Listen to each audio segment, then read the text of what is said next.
Hello and welcome back to Live Laugh Stuck, and more importantly, welcome back to Moosestuck. Moosey, it is good to have you on again. Yay. I can only imagine people were getting tired of my many tier list, except for the last one, because getting GameBro on was very cool and legit, and everyone should be very happy about that. I guess that wasn't the last one. The last one, as of the time we are recording this, it's not the last one by the time this comes out. Anyway, Moosey, how is your break? I was about to say, how's your break from Homestuck, but you've been on the Friend Sim streams that were made Yeah. specifically for you. If y'all don't know, every other Thursday, unless shit happens, at 6 p.m. Central Time on twitch.tv/Amberlin, we stream Friend Sim, and we get some people on to do different voices. Yeah. But how's your time away from reading Homestuck, I guess? It's been refreshing since the for instance stuff is like you don't have to kind of pre-prep, or at least I don't have to pre-prep for it. Yeah, I mean, I don't either. Just open it. Yeah, and you're like experiencing the story on the stream, so it's not like, oh, I need to make sure to read. I mean, 300 pages wasn't bad this time, but I know we've done like hundreds of pages in the past. Yeah, it's definitely been a process of trying to figure out exactly where to have a good endpoint. And then, like, this is this many pages, but, like, even in this one, there were, like, at least 12 pages that were just people looking at each other back and forth. Yeah. Is it going to be that, or is it going to be 25 pages of text? Or are two of those pages actually going to be half-hour long games? So... Yeah. I don't know. There's probably some better guides out there, or I know Dami has suggested me using the Homestuck Made This World process, but we're already 2 out of sync of it, and I didn't think of it at the very beginning, so I'm just doing what we can. So, yeah, it was nice to take a break and do some other stuff. I was able to focus on some other projects, have the experience of well, we didn't do a year, but we did a few months. Yeah, I think it was since July, right? Yeah, I think because that's where your last notes were from was July. 7 months. Mm-hmm. It was nice to get back into it and go, oh yeah, this is what was happening. And I just have to say again, I thought the Flash game over, which we'll get to for a second. I know I said this before, but I legitimately thought that was the end right before the gigapause, and can you just imagine? So let's get into it. We start out with Caliborn and his How to Draw Manga book. Did you have one of these? Yeah, I had a lot of these. Not this one in particular, though. Yeah, this one in particular with the Top torpedo nipple lady. fucking weird looking fucking boobs. Yeah, no, I had one of them, and yeah, it is just like is Caliborn the most relatable character in Homestuck, actually? Yeah. I didn't realize how much like Caliborn. I had like the shoujo manga book. Oh. I don't know. I have like fond memories of the books I did have. Yeah, I think I had one of the OG ones that you first think of when you think of the How to Draw manga. Yeah. Like the one with the sword guy? I don't know. No, I think it was a girl on the cover. Okay. I don't know. It was still back in like 2004 or 3 or something. I'm just gonna post pictures of the ones I had. Yeah, I had a few of them. I mean, I guess it was nice for like learning how things actually work and shading and stuff. Oh, yeah, these look way better than the ones I had. I had the one that you found out was actually done by like a 15-year-old, and it's just no one knew anything about manga at the time, so they just like published it. Yeah. Oh, did you have the one with like the blue hair guy? Like Yes. Oh my god. I'll see if I remember to include these. I don't know if it was this one exactly, but that is how I learned how to draw. That is how my drawings looked for a while, from like 12 to 15 or whatever. Mm-hmm. Yeah, I'll try to include these images in like an Imager link or in the episode art or something. Yeah, those. Oh my god, sorry. Now I'm just having a flashback to that. Jesus. It's so bad. But I just have so many quotes from Caliborn in this. He's gotten better at art. Kind of. He's actually trying to, like, he's not good at art, but he's like trying to, like, that's what's interesting about Caliborn, right? Is he actively is trying to improve his skills. Which takes an acknowledgement that his skills were bad, right? Something just popped into my head. Yeah? Is Caliborn an allegory for Hitler? Oh my god! Yeah, no, he's supposed to be an allegory for the worst, like a specific side of the fandom. Like that's what Caliburn and Calliope are, the two different sides of the fandom. I mean, not that anything's that sort of binary, but yeah, I mean, Hitler also was not good at art. A failed art guy. A failed art guy and committed genocide. Yeah. And was a pathetic weenie. Too many teenagers laughed at him. Right. I mean, like, this isn't me being like, aha, yeah, fuck Nazis. I mean, fuck Nazis, obviously, but like, Hitler was a pathetic weenie. Like, if you actually look into people who knew him, he was a pathetic weenie. And so is Caliborn. I mean, sounds like a lot of people that are currently in the government. Oh my god. Yes, we gigapaused so long, an election happened. Yeah. Yeah. Unfortunately, this podcast might be defined by the Trump era. Like, Homestuck is defined by the Obama era. Anyway, so I'm just gonna, oh my god, I'm just gonna throw out some quotes. That's fine. It's just like, because it starts with your unimpatience has been appreciated, because this is coming off the year off, and so like you said, the hiatus was due to an evil cherub man getting better at drawing animus. Is so accurate. We had to take time for Caliborn to get ready. You also grabbed a quote. When you're this good and brilliant, you don't even really need to tell stories anymore. You can just make some characters and list their various qualities extensively, and that's good enough. I also made note of Crab, Honk Friend, and Cape Douche. Yeah. I love them. I also was like, okay, so like, he said craftsmanship a couple of times, except he separates it crafts and then manship. Oh. And then later on, he says, instead of mangaka, it's mangaka. And I was like, is Caliborn's typing quirk separating man from every word? Because I think that would be an interesting way to explore him. How like, Calliope's typing quirk is being British. And Caliborn's is separating man on the mins.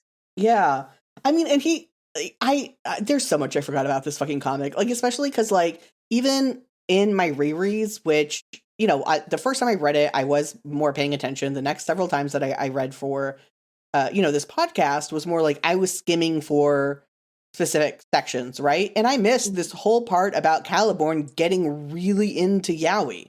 I did not give Caliborn enough credit. I did not give Caliborn enough thought to my gay readings. I should have had. I'm bringing back Gaystuck just to make an episode about Caliborn, I guess is what I'm saying. He is the OG Dave Cat shipper, I guess. It's fucking great. He has so many good quotes in here. Jealous much, fat ass? Smelly horse, other guy, bullhorn wimp. I'm just gonna at this point, like, I could almost just read the entirety of the start of this section of what is it? I forgot to notate it. Act 6, Act 6, Act 3. With just everything he says. That's what happens when you are an artist. Sometimes you change your, oh my god, I typed this rather than copy pasting, and I'm like, did I mess this up or did Caliborn mess this up? Sometimes you change your idea plans because they suddenly seem terrible due to your astronomical strides in creative mastery. And I'm like, yeah, actually, yes, I have like a book that was going to be my like magnum opus, and I have rewritten it so many times because I would get to a point in my writing that I would realize the past, like, however many words I did were absolute shit. My whole plot was shit, and just redo the whole thing. And now it's just like, no, actually, every idea about this I have grown beyond. And due to my astronomical strides and creative mastery is exactly what it is. Abra fucking dabra, you nasty shit nerds. It's like everything he says is pure gold. Because this is about him getting a DeviantArt account, which I'm pretty sure is like a real DeviantArt account that you can go and you can look at his drawings. I miss DeviantArt days. I know it's still there, but yeah, when people actually used it. Yeah, I was never on it a whole lot, but yeah, people definitely don't use it now. I'll just get an email every year like, "Hey, your account is 15 years old," or whatever. Yeah. It's God's gift to the Yowies. So true, babe. Yeah, and this is where I actually like ask Dobby, like no context. Hey, because Dobby likes to listen to the podcast Knowledge Fight, which is all about Alex Jones, you know? Mm-hmm. And I was like, the next Alex Jones conspiracy theory is gonna be how manga is turning men effeminate. Caliborn's becoming a femboy appreciator. Hi, it's Dami, the editor. So I was doing some more thinking on this while I was editing, and while I still don't think Alex Jones actually cares enough about Japan to have conspiracy theories about manga, it did occur to me that this is actually Alex Jones's, take on American football, is that it exists to feminize men, because it's like a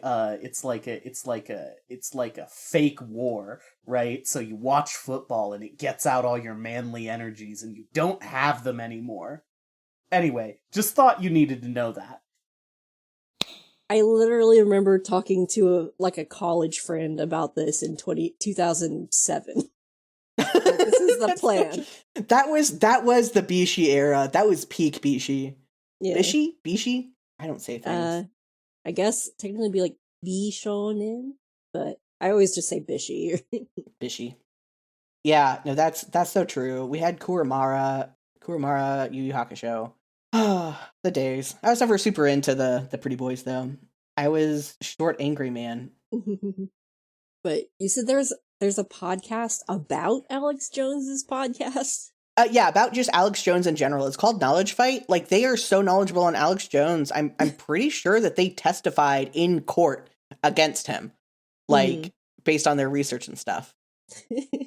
I can't, like, I listen to enough podcasts about things bad people do and like to keep up with the news and stuff, so I can't add that into my rotation. I can't. Dami listens to it. Being I just don't want to subject myself to that.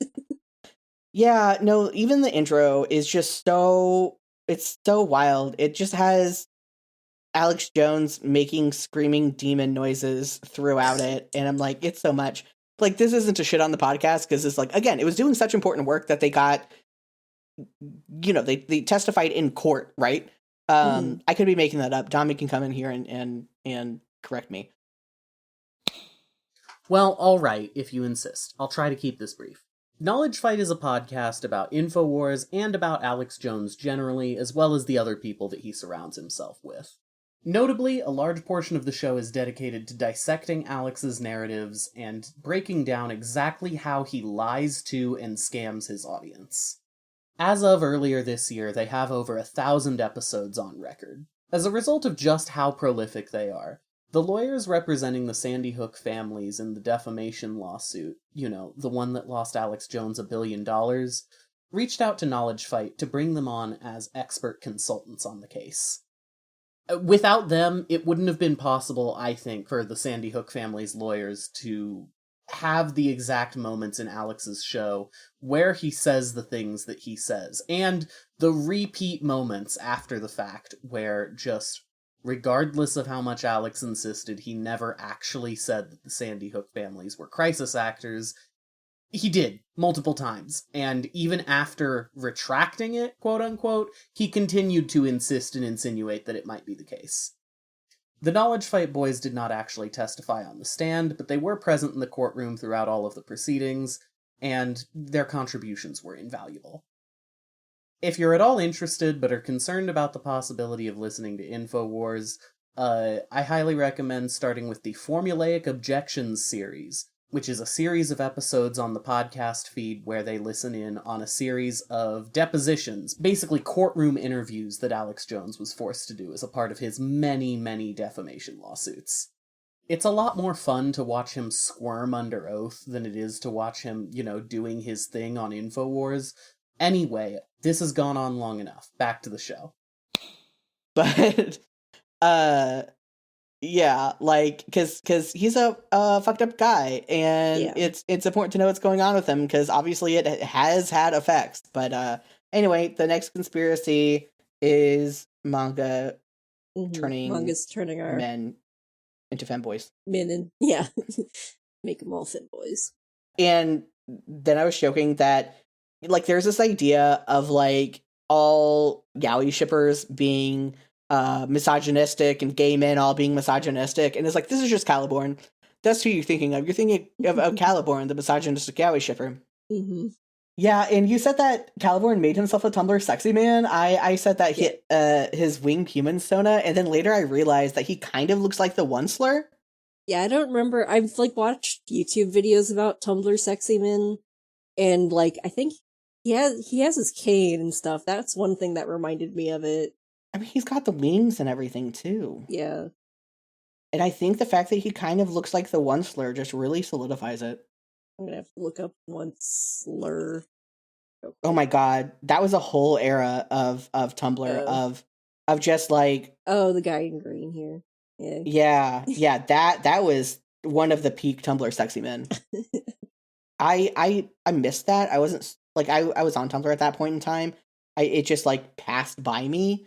That part of it did, but that was a huge era of Tumblr was One Slur sexy man. And this was before this section of Homestuck, so you know maybe Hussey took some inspiration from Tumblr sexy men. Possibly. Homestuck is just a commentary on life in that era. I mean, literally, though, right? I keep having this discussion with people about how, like, if you don't understand Homestuck, like, I get it. And if you don't want to dig any deeper into that, I get it. But if you don't understand Homestuck and in addition to that, you don't realize that it was in conversation with not only its fandom, but in general online communities the fandom existed in around that time, ever since the beginning, then it's like, okay, well, there's a reason you don't understand Homestuck besides that it's Homestuck. And it's just, I don't know. I can get into endless arguments about how you absolutely need the context around Homestuck to truly, like, if you are actually trying to understand Homestuck, then you actually do need to have the context of what the fandom was like and what online communities were like Tumblr now and like forums before and everything. Because I mean, like, there are people who are reading Homestuck who don't know the first few acts were based on reader prompts. Yeah. And they're like, oh, that's why it was weird. I'm like, yeah, I don't know. It's just this is a constant conversation, not just by me, but like about Homestuck of like the experience of reading it archivally versus like reading it while it was live. And we'll get more into that towards the end of this. And then the fucking iconic line whenever John shows up and starts yelling at Caliborn, and the Caliborn says, "Ladies and gentlemen, we have a hater." It's just, oh my god, I actually love Caliborn. I can't believe it took me so long. I can't believe it took me freaking like 13, 14 years of being into Homestuck before I realized how great Caliborn is. And then it's we switched to Game Over. Mm-hmm. How was your experience watching Game Over? Because I feel like I'm gonna have a different one, and I just want to hear yours first. I mean, with all the Flash animations, they kind of go by so fast that it's hard for me to process any of it. And I ended up just going to like the Rafe.name afterwards to like reread what I just watched. Oh yeah. Sometimes it's even hard to process like which person am I looking at right now? That's fair. Just because like they look alike. All these Homestucks look the same. A lot of them do. I do like the art that was in this one because this is definitely one of the ones that had some fans on as artists. But I mean, this was so emotionally devastating to come back to, like after the gigapause, and to come back. And let me just go through. I was trying to take notes while I was watching it, so like I wasn't even looking at my screen. I had my laptop open reading, and I had my desktop monitor or my desktop on typing notes. So Game Over, which is on page 6,901, if you guys want to go look. Carcat Run Fast, Rip killed by Gamzee. Feral Kanaya, Rip Jake, Rip Jane. John's glasses are his eyes. Rip Gamzee, traumatized Terezi, Rip Kanaya, Rip Dave. God, one of the saddest shots. They fucking linger. Sad Rose. Ugh, this shit still makes me cry. Lamau. Ugh, the music is so good. Superpower moving planets, Arania. I forget how she's able to do that. We just looked it up before. It's because she's mind controlling the ghost still, which I kind of think I forgot about it. Rip Terezi, Rip Rose. Ugh, I love the Flash stuff being able to appear out of the square. Roxy Voy take Rose. Terezi's still alive. Arania in chokehold. John beats the shit out of Caliborn. His fucking face laying there bloody is so good, lol. Yeah, it was just like, it was so devastating. Everyone was like, can you fucking believe? I do want to say, I'm 99% sure that the end of the Gigapause, I should have said this at the beginning, but I forgot about it till now, but the end of the Gigapause was where you had this story that went around Tumblr, because you know the Tumblr stories from back in the day was like, and then everyone clapped type shit? I don't know. I mean, I had a Tumblr, but I feel like I wasn't really like it was just things. It was just stuff that was like very obviously fake, right?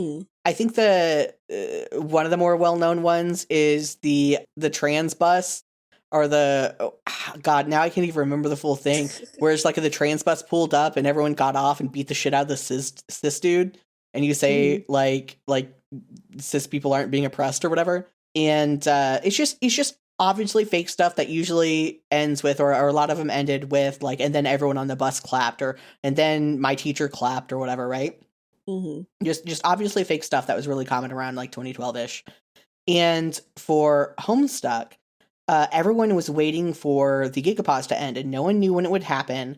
And so it was just like, checking RSS feeds all the time and all that stuff. And so someone posted, I screamed when I saw that Homestuck came back. I screamed so loud that somebody called the cops. And when the cops came over, I said, I'm so sorry. It's because Homestuck just updated. And the cop went, oh my God, Homestuck updated. And they just squeed about Homestuck for a while. And it's just like, yeah. It's just like, unironically, they tried to pass that off as real. Like, I feel like that's something we'd post nowadays as something that everyone agreed on was fake, and that was part of the bit. Just like a shit post.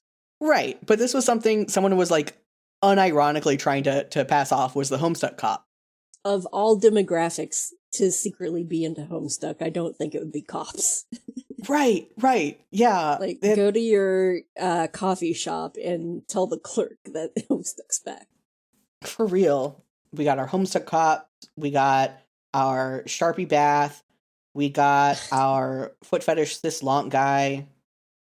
Homestuck has it all. Oh yeah, and then so after game over, let me I'm not scrolling down with your notes as well. Yeah. You just like Dave dead, Jake dead, Arania dead. So Arania like didn't die in game over, but dies like basically immediately after. John hanging out after, like, in just this like glitch destroyed area. What the fuck happened here? So much. Yeah. Oh, the glitches. The glitches. When we go back to Caliborn, when he's just like bleeding on the floor after John beat the shit out of him, it's just, it's so good. A teen didn't like the direction of my story, so he came and beat me up. Which, like, is so funny, but is also so not funny considering how fandoms are now. Like, especially after, like, the 2015 Voltron fandom, where it's just like, oh, no, like, it has become, I don't want to say normalized, but way more common for fans to actually, like, threaten creators. Yeah.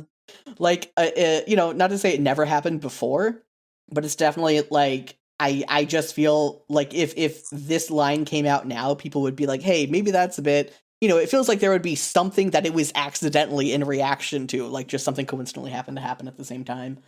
Yeah, and especially since, like, the Gamergate shit, like...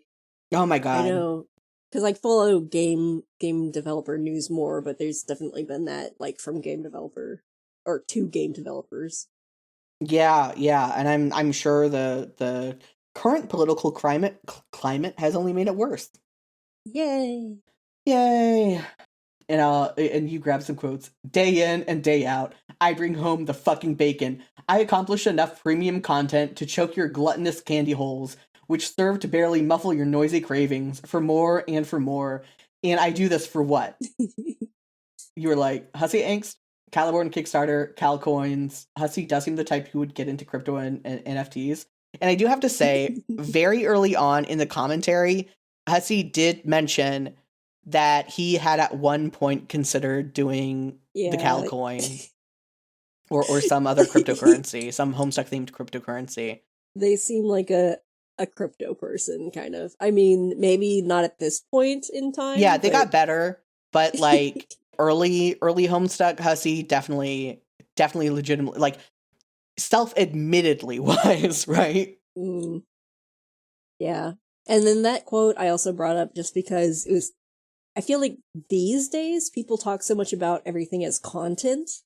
Yeah. And I don't remember that being kind of the way we talked about like stuff posted on YouTube, because it felt, more not amateurish, just more like doing it for fun, right? Like doing stuff for fun.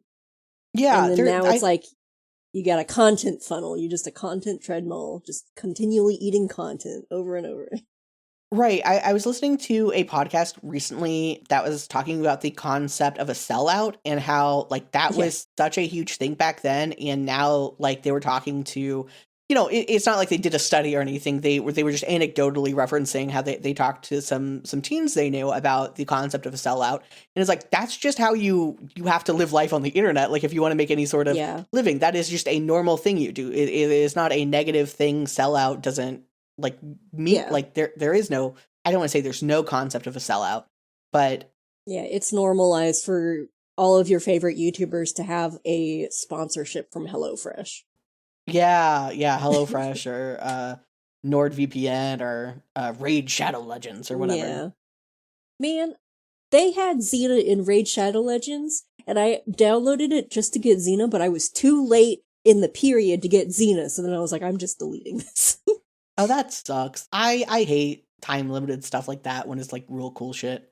Yeah, it's like, you could have made me stick around if you just gave me Xena. I wouldn't have paid money on your game, but I would have stuck around for Xena.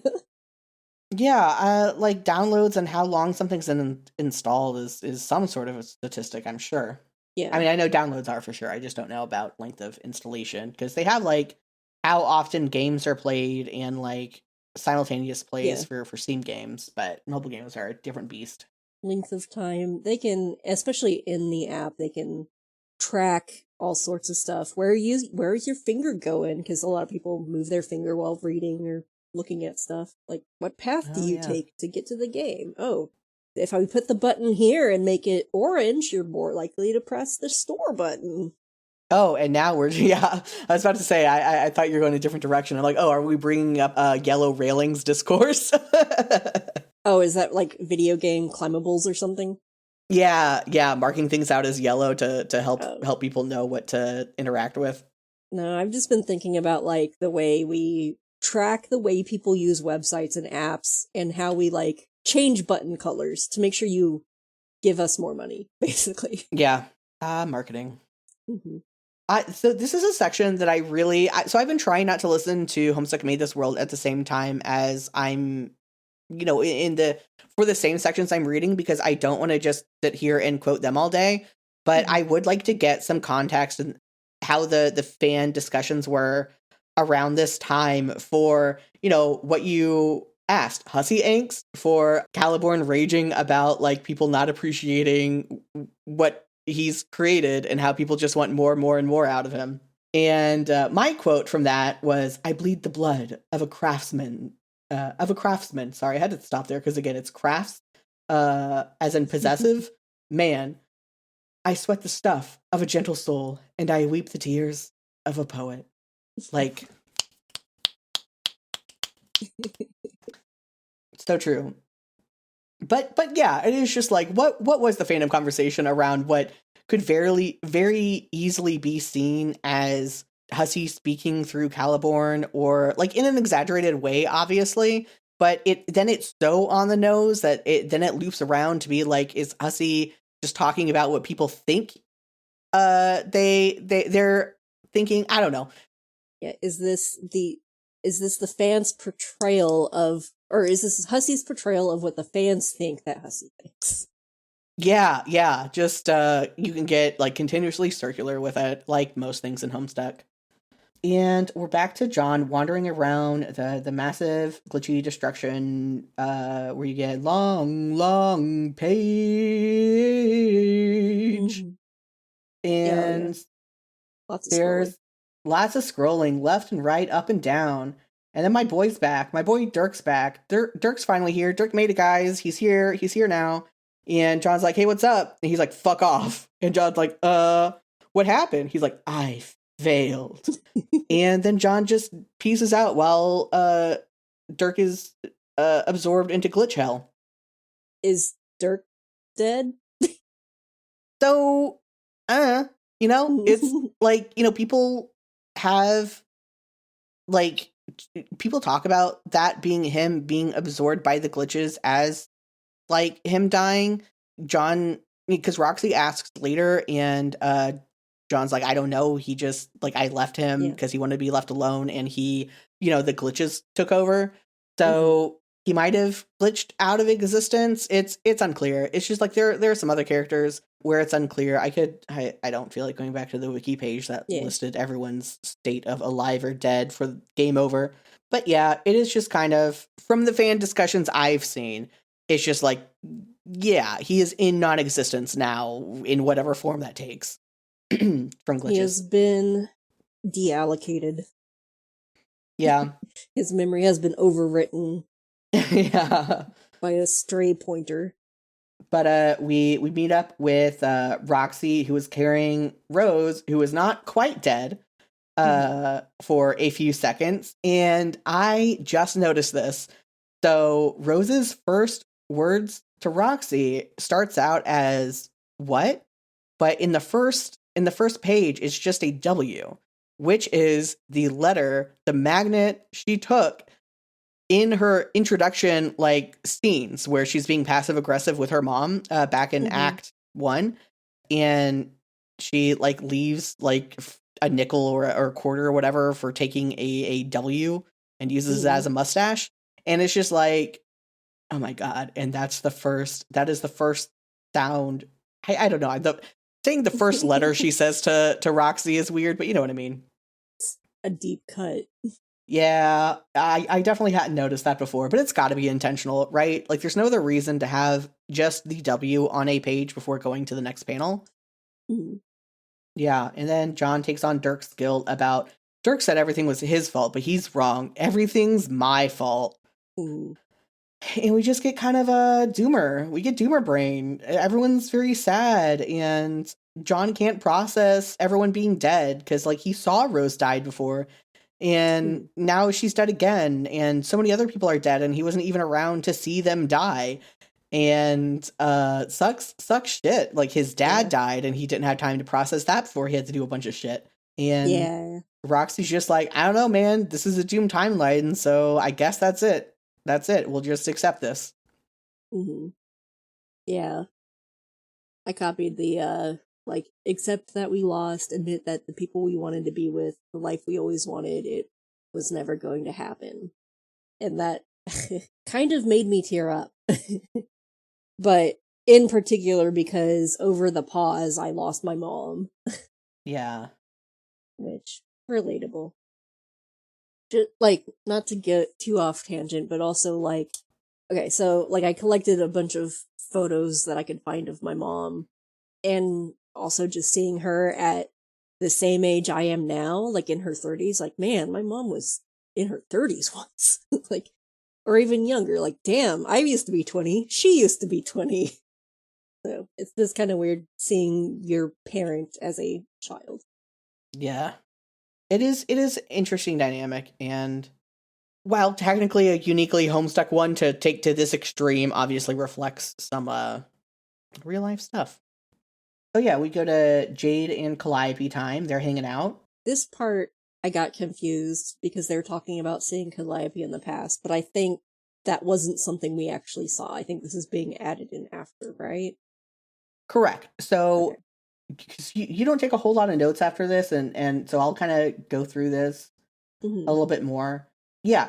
So the alt Calliope is stuff that had, oh my gosh, now it's like, yeah, it has not happened on screen yet. We have heard about there being another version of Calliope out there, but it has not been shown. So yeah, and we'll get a bit more into like, hey, it's weird that Jade is talking about this thing that we didn't see happen. Yeah, I was like, what? I don't remember that. Yeah. No, it's not just because you've not been reading for 7 8 months. I also forgot that Jade was a vegetarian before she merged with Beck. Mm-hmm. That's fun. And I really like the transition of how, like, the other Calliope was telling Jade stories, and in one of the stories it was about how John died, and then we immediately go back to John and like the plans they're making, and so it immediately like sets this tension of like, oh fuck, this whole conversation happened that we don't know about, and now John's like in a pretty precarious state of things, and what's gonna happen. I don't think Homestuck does enough of those type of transitions and flagging or signaling or whatever like that clearly and sincerely a lot. Usually if it's doing something like that, it is playing on the fact that it's doing it. Yeah. So the plan is for John to go to his denizen, and then Roxy is going to go to her denizen, and Terezi tries to use her Seer of Mind powers to help figure out what John should do with his retcon powers, but she does not succeed, and it is very disheartening because, like, well, I mean, you're gonna be able to control your retcon powers, maybe, but then what? And then Jade and Calliope story time, where it becomes clear, or at least it is attempting to become clear, that Jade is from an alternate timeline because her John died at the very beginning of their 3-year long journey on the battleship. That should have just been like the timeline we read. It should have just been like, oh, they're on the ship. Oh, he exploded. Yeah, and then just never check back in. Check back in with Jade. Oh, she's still sad and alone. Okay. Yeah, yeah. Then and then it's like in another timeline, John didn't die. Yeah. Where it's just like the whole fucking planet exploded with John and Dave Sprite on it, and there's no mention of where Nana Sprite is. So I don't know if Nana Sprite was like with John and Dave Sprite, or if we see an image of Jade eating cake later. So I don't know if Nana Sprite was still there but didn't get mentioned amongst the consorts that were also there to hang out with. And we find out that denizen agreements are throughout all timelines. So if one version of you makes an agreement with a denizen, then that effect still carries over, from a Doom timeline to all other timelines and everything. So given an instantiation of a denizen, their promises are static member variables. Or static variables. Yes. And that is, I am noting, because it will become relevant again later. You said something about a rainbow candy plant? Yeah, it was, I didn't put the date. I don't know. There was mentioned a rainbow candy plant changing timeline things, and I was like, I don't remember a rainbow candy plant. I don't remember them saying a rainbow candy plant. I remember them talking about how Calliope had never seen a plant, but she had access to candy and meat. But I don't know. Maybe I missed it. We also find out that this Calliope was the version of Calliope who succeeded in predominating over Caliborn, where this Calliope didn't. And it is theorized that it's because this version of Calliope was able to talk to the Alpha Kids and get human socialized and used to having friends and relationships and everything. So she sucks at chess. Yeah, that too. Not enough time practicing deception chess. Yeah. Then Jade gets meta about intermissions, because we gotta point out that some people don't like intermissions, even though now we're way past that point and we're on to where intermissions are the ones that actually have the the stuff we're here for in it, and the actual acts are just Caliborn fucking around. I think it's funny that drawing Typheus, which is John's denizen, is like drawing porn to Calliope, because it is a big green snake, and cherubs turn into big green snakes whenever they reproduce. And since this is going back to Calliope, the alt Calliope telling Jade the story of the version of John we're familiar with, going to see his denizen and doing everything, I am kind of wondering why it's being told through Jade's perspective instead of us seeing John doing it and only seeing it happen after. I don't know if like Hussey just couldn't think of an interesting way to see John go through that, or like, because I don't think we've actually seen any of the kids actually talking to their denizens in anything but flashbacks or representations of what happened. Mm-hmm. So maybe that's why of just not explicitly having it on screen as part of the mystery of the denizens. I don't know. Didn't want to draw a realistic snake. Well, because like they have the I don't know. Who knows? I mean, maybe someone knows and they're going to tell me in the comments of why, or maybe Dami's going to correct me in the editing. It's a surprise. So here is one of the things about archival reading versus reading live is John has to disperse the oil. Yeah. In order to get out of there. And that disperses on, like, you see a bunch of actual comic pages. And if you go back to those pages, Okay, so this one also shows up if you go back to old pages? Yes. Like the John like hands the hand. And whatever. I did already forget that this happened with the hands. But yeah, the oil does as well. Mm. I did forget that we also did this with the hands. But yes. And also what is about to happen next with Terezi after John meets back up with Roxy, and I have just a note that's rant spoilers for the epilogues about John and Roxy talking after it's like, you know, Roxy was told that she can just hang out on John's planet and be part of the new like where John's going. So get ready for that rant spoilers for the epilogue. Who's ranting? Me. Oh. About the epilogues. Do we get to actually don't today? No. No, we still have a while yet before the epilogues. And man, if you got tired of reading Homestuck, just wait until it's literally just fan fiction. Mm-hmm.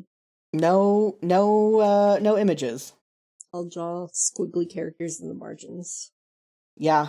I mean, there is a physical book. I'm sure it's not being sold anymore. Justin has a copy of it. I wanted to buy a copy of it. Oh yeah, you were there. Duh. You were at Justin's. Mm-hmm. That happened. That was shown to you. I don't remember things. Also, like, I thought it was cute at first that there were, like, fireflies all over your screen. Because, like, that was the whole thing with John's quest, is he completed the quest by playing the pipe organ and getting all his windy powers to their extreme. Like, he leveled up to the max. Mm-hmm. I feel like, I don't know if there's a term in the fandom for this, but I feel like there should be, like, because you god tier when you die on the quest bed. And there should be another term for when you complete your quest, but I guess so few characters, like, we don't really see characters do that in Homestuck. Like Hussey just came up with the idea of quest and then never really followed through till the very end. He's like, they were like, yeah, pretty much. Bring quest back. Like, they've talked about how initially they had planned all of the kids' quest were going to have something to do with the instruments they played, which is why we see John playing the piano at the beginning, and then his quest has to do with playing a pipe organ. So, ultimate way to write a story, have ADHD, come up with ideas, go off on tangents, and eventually revisit those ideas. Yeah, is that not how everyone does it? But yeah, I'm not sure how it was going to go in with Dave, and I mean, I guess Dave kind of had turntables that got a record scratch on it. Or Jade, I'm less sure of, but like Rose was needed to play the rain, and she did violin, so I don't know. It would have been some neat things to explore, and it's nice to have like hints of those for the many people who try to turn Spurb into an actual game, whether it's an actual like game you can play, computer game, or a TTRPG or whatever. It's nice to know. I could imagine it being just like a children's board game, like get to the end and play your instrument. Yeah. Oh yeah, the fireflies. It was really cute how they were hanging out, because that was part of John's quest, was freeing the fireflies. But then it started to just freak me out that there were bugs on my screen all the time. Like, I know they were just like little, obviously cartoon fireflies, but it just it just started, during the summer, I have a huge problem with gnats in this apartment. I do not have any problem with bugs any other time of the year. I mean, I guess it makes sense because it's summer, but anyway, so just seeing a bunch of like things flitting on the edge of my vision was just like, I don't like this actually. I'm done with this after a few panels. Gotta pour bleach down your sink. I don't know. We get gnat problems too. Yeah, I actually just signed a new lease and I like very detailed, like read through it. I mean, I did before, but we're owned by a different company now than whenever I first signed my lease. Mm-hmm. And like legitimately it says in there I'm not allowed to pour harsh chemicals down the drain like Drano or anything like that. Dang. Yeah, which is so sad because my mom likes to apply bleach to anything she can. It's a good thing I have a mortgage. The bank can't say I can't pour that down my drain because we need it. For real. Yeah, it's interesting that John and Roxy are hanging out in a space outside of canon and how John kind of refers to himself as being outside of canon. I wish I could go outside canon sometimes. Yeah, it's just like, just hang out in a space where it's like, we'll go back and like do things again, but right now we're just chilling. It's just like, people joke about what if you woke up and everything had stopped, like time had stopped, and it's just like, oh, I'm going back to sleep then. Like, I could take more naps. I'll play some extra video games. I'll take a break from actually working all the time. I feel like I would just like pound out a bunch of projects to just have ready whenever things started up again. Yeah. Ever since watching Dragon Ball Z as a teenager and learning about the hyperbolic time chamber. Oh my god, obsessed with that for my entire life. Yeah. The concept that I got obsessed with from like TV and movies and stuff was the concept of like being able to go back in like, relive your life as like a 12-year-old or a 20-year-old or like whatever the situation was. And it's just like me imagining all the things I would fix. It's just like, okay, what things are necessary to happen for me to still have these things happen? And what things could I avoid? Which is really funny, actually. I didn't think it was relevant, but it is very relevant to John trying to hop through time and space to figure out what to fix, and how he goes to the moment he's biting the apple to enter the game in the first place. And he's like, well, no, that's too fundamental. And then he just doesn't know what to do. Meanders. Yeah, like he goes back and he does the thing we saw him do before the gigapause, where he pushes himself away from interfering with Jade and Dave. Mm-hmm. But he doesn't know what to do, and then he goes, "There's no place like home." And this is where we were supposed to end, but I got really confused. Yeah, because I said that we did on 7157, and you ended up ending on 7175. So yeah. Well, at least it's at the to-do list, so. Yes, yeah, I think that was, like, maybe, like, a few pages forward would have been better, or, like, 1 or 2 pages back, but it was still a pretty legit place to stop, so it works out. I do love that he thinks of Dave's sexy selfie before, like, going to Dave and Jade. Like, specifically the image he conjures in his mind is Dave, like, laying on his side with a freaking camera in his hand. Like, okay. Mm-hmm. And now we get to another thing that will be different for archival readers who aren't using the Homestuck collection and saying that they're reading for the first time, is now the panel that we were on before, where Terezi was trying to do something to figure out what John should do with his retcon powers, now has a password page. Yeah. That you click instead. And if it's just like, if you don't have a password yet, go back. And I remember, I think I was like, I wasn't reading like 100% day it came out live, so I got to that password page before I knew what it was. Like, so I hadn't read that page until after the password had been there, and it was wild. It was so cool to experience it. Yeah, I think that's a really cool idea. Mm-hmm. And it just presents a lot of mystery for people, because I don't think this is a huge spoiler, because it's probably implied, the Terezi stuff, but where she leaves John with a list of things to go and do that she writes on her scarf in her own blood. And those are, you're going to have to go back to an old time in the past and put in a password. Oh, yeah? Okay. Yeah. So, I mean, it's the same thing where it's just like, there's no place like home was a phrase for John to focus on to get here. Terezi, I mean, I guess this is technically a spoiler, but you're literally going to see it in a few pages, and it is implied by the scarf that she is going to write specific words for John to focus on and then go to those moments and do those things that she has written out. Yeah. That's fun. I like that.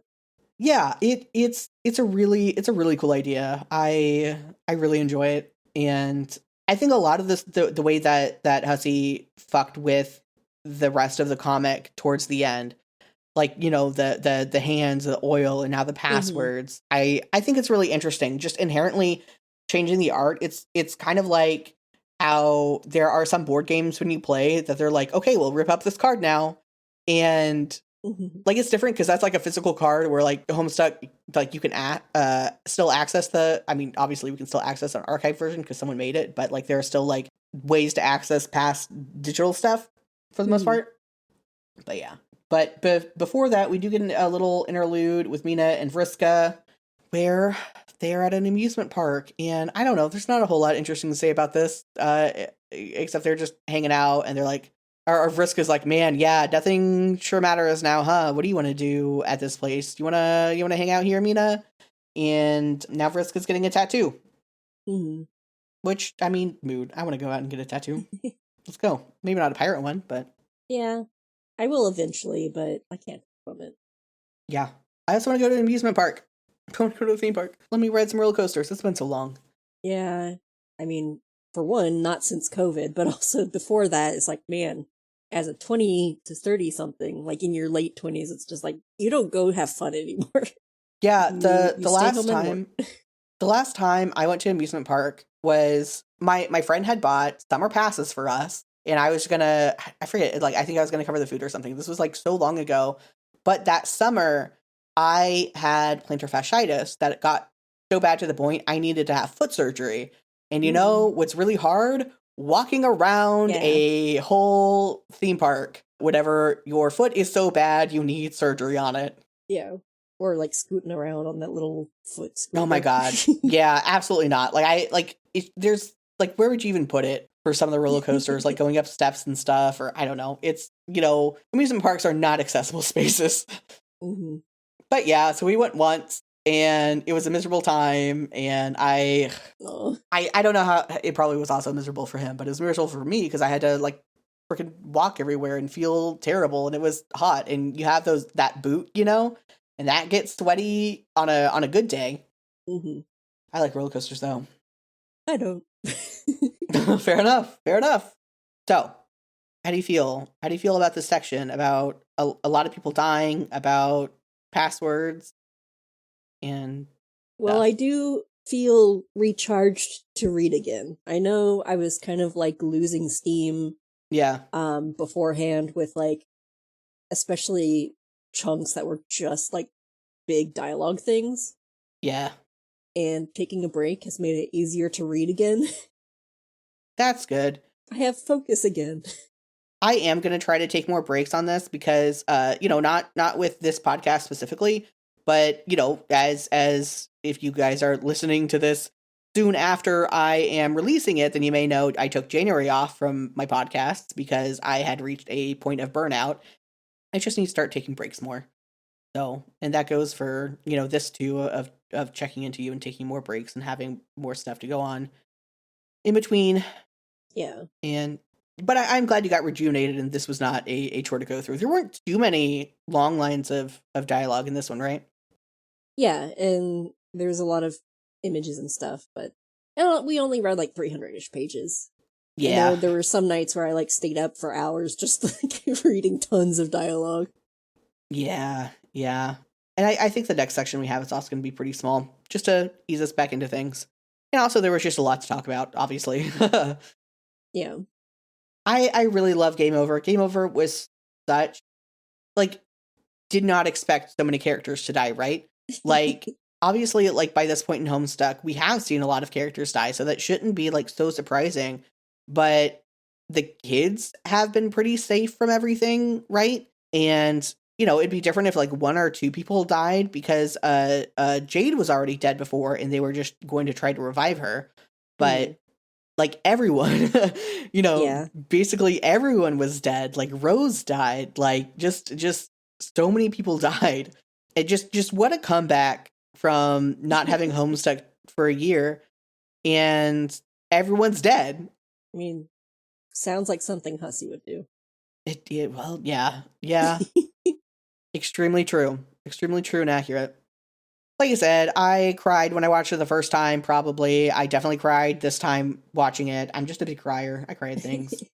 I was just thinking, like, after reading it, I was like, man, remember when we were talking about, like, Skaya and that chessboard and shit? Like, Yeah. none of that's really relevant anymore. Yeah. They are not currently playing the game. They are currently trying to not be in a doomed timeline where everyone's dead. ADHD. Okay, cool. ADHD. Yes. But yes, I am very glad to be back in this, and I just like Homestuck. I like noticing new things every time I read. I love Caliborn. I love that I appreciate every character more whenever I go back through this, except for Lil Cal. Anyway, thanks for listening, and there will be more Moosestuck. I don't know for sure if it'll be next time or the time after, if I'm gonna have more buffers in between to give us more time to do these. But yes, if you have any ideas for episodes you want me to do, let me know. I can always do more tier lists. We actually do have some stuff planned as far as tier list. Planned is maybe too strong of a word. I have an episode planned that I am currently writing.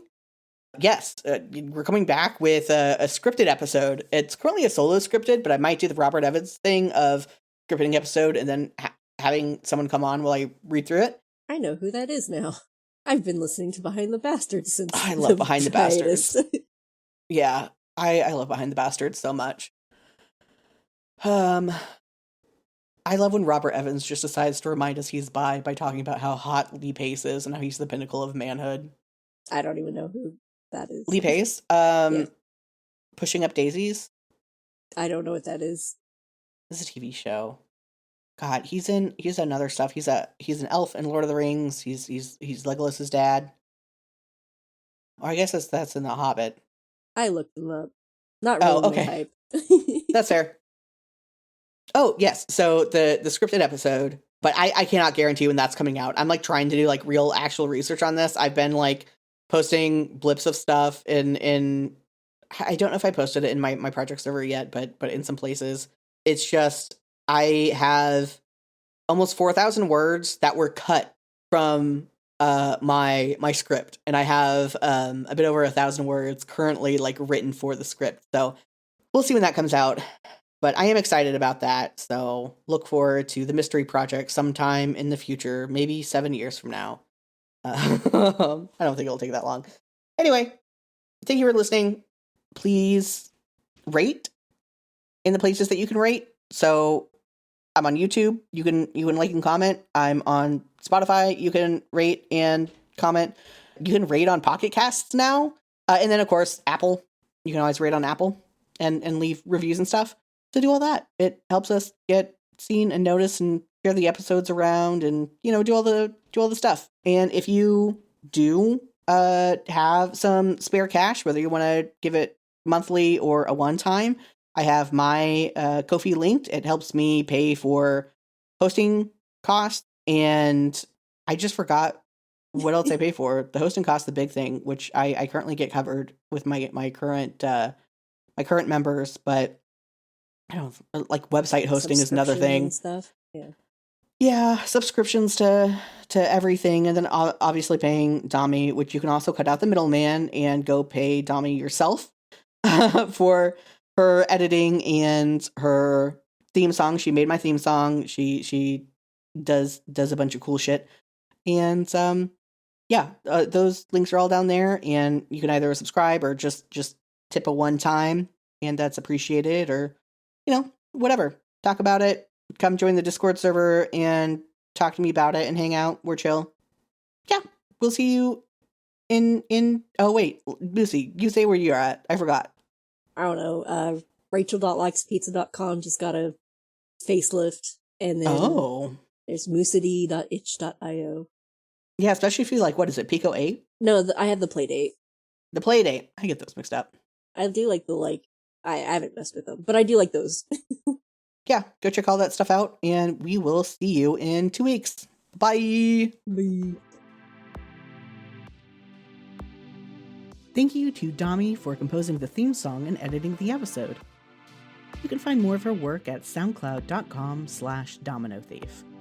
Shout out to our Fakest Fan tier supporters, Danny the Spoonlord and Tezrak. You can become a supporter and receive early episodes and bonus content for as little as $1 a month over at ko-fi.com/jaxyaks, or simply give a one-time tip.